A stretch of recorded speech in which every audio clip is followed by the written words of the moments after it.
Bon alors, mon coup de gueule aujourd'hui va vers la cancel culture. Hein, je ne sais pas si vous savez ce que c'est que la cancel culture, mais c'est une culture qui vient par politiquement correct, hein, ça vient des États-Unis, cancel, effacer, voyez-vous. C'est une culture qui consiste à effacer, à détruire des choses du passé qui aujourd'hui n'auraient plus lieu d'être. Je m'explique. Par exemple, Peter Pan, le dessin animé de Walt Disney, eh bien, on a estimé que c'était pas très sympa envers les Indiens. Voilà. Donc on a décidé d'éliminer Peter Pan du catalogue pour enfants dans les chaînes Disney. Voilà. Les enfants n'ont plus le droit de regarder Peter Pan, sauf s'ils sont accompagnés par des parents. Et les parents ont pour but de leur expliquer que ce n'est absolument pas une discrimination envers les Indiens. Voilà.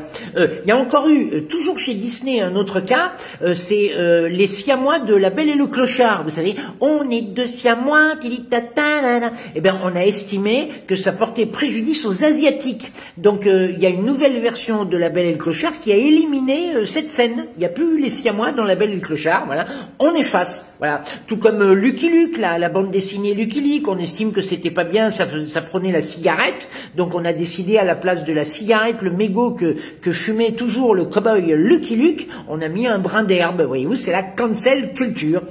Pépé le Putois, le célèbre dessin animé, le cartoon, c'est Pépé le Putois, eh bien on a éliminé le personnage du prochain dessin animé Space Jam des studios Warner, parce que soi-disant ce personnage a une manière de s'adresser aux chattes, vous savez, le chat au féminin, il y a toujours une chatte qui essaie de draguer, il lui fait des poèmes, des machins, ben on trouvait que c'était un petit peu une façon exagérée de draguer et un non-respect des femmes, si vous voulez. Donc du coup on a éliminé Pépé le Putois, voilà. Ça c'est la cancel culture, c'est la connerie à l'état brut, c'est une forme de censure, et si ça me met en colère aujourd'hui, c'est parce qu'on vient de changer la fin de Blanche-Neige. On estime que dans le dessin animé de Walt Disney, Blanche-Neige et les 7 nains, eh bien le baiser, je dis bien le baiser que le prince charmant fait à Blanche-Neige à la fin, est un baiser non consenti. Donc la cancel culture aimerait qu'on change la fin de Blanche-Neige, puisque elle ne veut pas se baiser, elle est en train de dormir, elle l'a pas demandé, c'est un baiser de force, et il faut changer la fin de Blanche-Neige. Voilà la proposition de la cancel culture.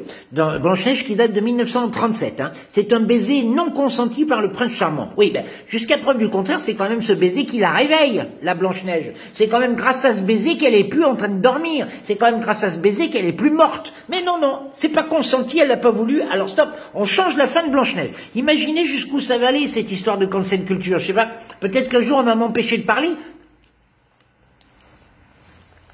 Hein, vous voyez, et que automatiquement je me foutais. Alors c'est la porte ouverte à tout, on enlève tout ce qui dérange. Et ça devient n'importe quoi, c'est de la censure. C'est con, hein?